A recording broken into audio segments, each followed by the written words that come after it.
All right, thank you very much. You're talking about Made in Nigeria consultants. I think we need to have enough time for members of the panel to react. So I'll just take only one question and I'll go to the last row at the back. The middle row, the second to the last. Thank you, thank you very much. You have 1 minute. Thank you. Please. My name is Rotimi Fashola, the MD of IGI PLC. My question will go to Mr. Gatari, Rwanda. Yes, it is easy, one stop, to come in and do business in Rwanda. What does it take? Because the end result of the business is the profit. Does it take the same one stop to get the dividend out of that country? Thank you. Thank you very much. I think I would, the Honorable Minister, Enelama, will allow you to take the last. Oh, you didn't get that? Okay, could you please repeat that question? I guess he was asking about, yes, it's easy to do one-stop business registration, but if you want to also exit. Was that a question? Yes. Is it also one-stop as easy, come easy, go easy? You know the title of that, James Hadley Chase. Honorable Minister Nalama, hold on a second. Let's start a round of reactions from the gentleman from Helios who's sitting just next to me. What's your thought about this, some of the issues you've heard? Is there any specific question you want to speak to? Not. Okay. The gentleman from NASCO.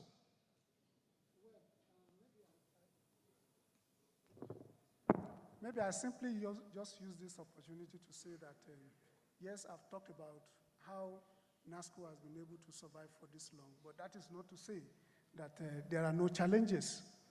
There are several challenges of which we believe that just like has been mentioned in terms of... Are there challenges you would want Mr. Nalama's ministry to handle specifically? Sorry? Are there challenges that NASCO group face that you would want the Honorable Minister's ministry to handle? Certainly. Number one. Number one, let's start from the area of taxation. We have talked about, we have mentioned here the issue of multiple taxation. Using the example of, for instance, the taxes and levies that are paid on a vehicle, for instance. The normal thing that is required is that where a vehicle is registered, when you want to make payment for such taxes, whether it is mobile advert, whether it is sewage fee, whether it is whatever fee that is attached to that vehicle is supposed to be paid at a particular local government. But when this is done, you find out that the local government where it is paid, you go to some other local government, and before you know it, you are also having to make payments of the same thing on the same vehicle. And for instance, when you make such payments, you are supposed to, normally you are given a certificate. Now this certificate is supposed to be valid in all the states of the Federation and has the support of ALGON, that's the Association of Local Governments of Nigeria, has support of NOLGATE, the Nigerian Union of Local Government Employees. Now, one would have expected that when you pay such a tax in that particular local government, that should be the end. But when you have these same vehicles going to other local governments in the country. So you think taxation is an issue? Multiple tax, yes. Various locations. Thank you very much. Honorable Minister, I'm sure you have that written down somewhere. Perhaps your PAs are somewhere in the room taking more longer notes for you. Mrs. Bukwan-Wushika, please. Well, the only thing I'd like to draw attention to, which I think is critical, is the fact that every business is a tenant of a state. And therefore, what Mr. Phillips said about federal and state is very critical. No matter what business you're doing, you will reside in one state. And what that state government does has greater impact on you than, so how that competitiveness council that they have at federal actually involves states in a way that they can have that coordination such that every value that is created at the federal level is not destroyed by the actions of the state will be critical. Thank you very much. I'm sure Honorable Minister is taking note of that because it's important. It's not just good enough to sit in the villa have all these discussions and what have you, what are the state governments thinking and what are they doing as not to mitigate your good intentions when it comes to putting actual implementation in place? I'm going to ask the permanent secretary from Kenya to speak, Korea, to speak to us on some of the questions. Are there any questions you want to take regarding the Kenyan experience from the angle of not just the government, the private sector, and you spoke specifically to one government center, which is a little bit like your Rwandan neighbors. Do you think this is a model that Nigeria can use? Do you think it's something that could be done in 12 months? Do you think it will take much longer?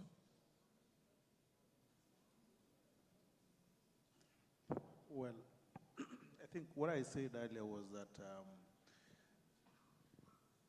systems that may work in our country may not work in Nigeria. And I think it is upon the,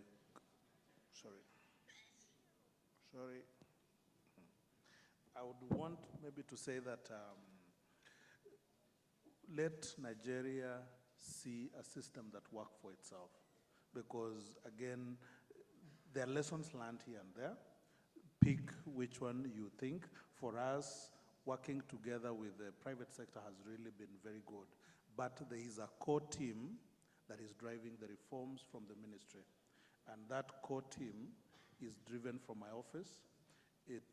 Because we also have to receive from the private sector and see what works and what does not work. But at the same time, see, because at times their demands can be unrealistic, so we try now to moderate. But as much as possible, we take into consideration what they tell us. There's a question that was asked on the issue of quality control for foods and cosmetics. Yes. I think what we do in Kenya is that we have various arms of governments that have been put in place to manage quality. Now, for manufactured products, we have the Kenya Bureau of Standards, which develops standards and enforces the application by companies. And so for you to be qualified, you have to be taken through a process of certification. Once you're certified, you'll be given a mark which you put on your products, and that one, the process is very clear, and it is available on the internet, which one can go through. For fresh produce, we have an agency called Kenya Plant Health Inspectorate Services. That one regulates how we handle quality of fresh produce, and it starts from the farm all the way to the market.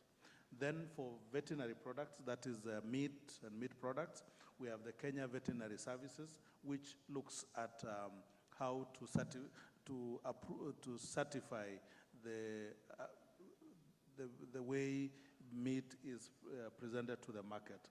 And public health organization, which is under the Ministry of Health, will look at how the structures and the systems are put in a processing plan. There is a way these institutions work, but there are also challenges. And what is happening now is that we're coming up with a legislation to set up what we are calling Food and Drugs Administration, which will now take care of most of the things, particularly the food that requires additives and all that. So that agency, I think, is going through parliamentary process. We should be through before the end of the year. But as it is, there are systems that are working. Thank you.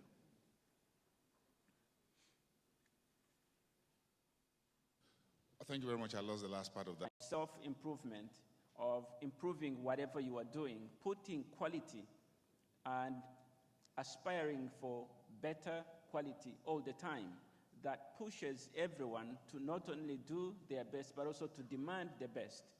You see, we are talking about government interacting with business, but we haven't talked about business delivering quality services for government, because many times there is a lot of contractual work between government and private sector that also is never up to the standards that is required.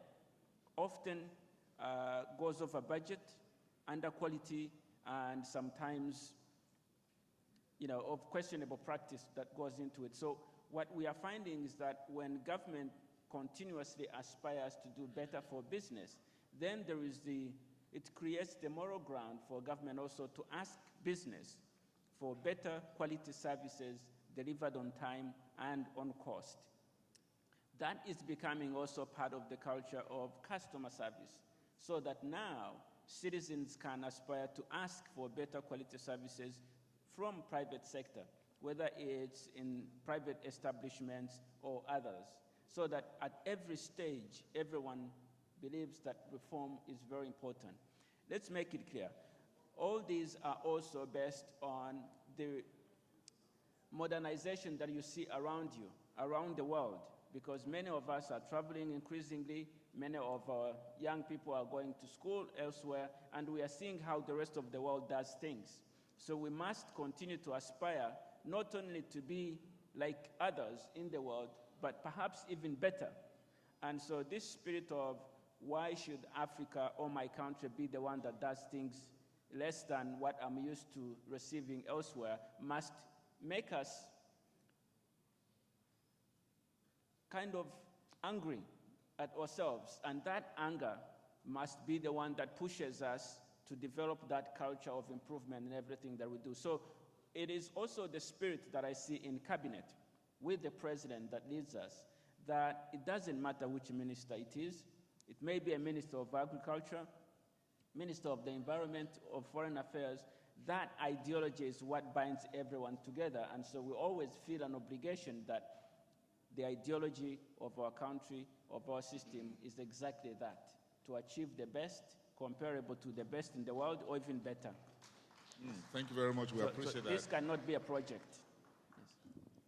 I'm going to go back, and I'm sure we'll spend so much time on a number of areas, but one area that I would want the gentleman from investment side to fix for us, one of the parameters that the latest ranking by the World Economic Forum,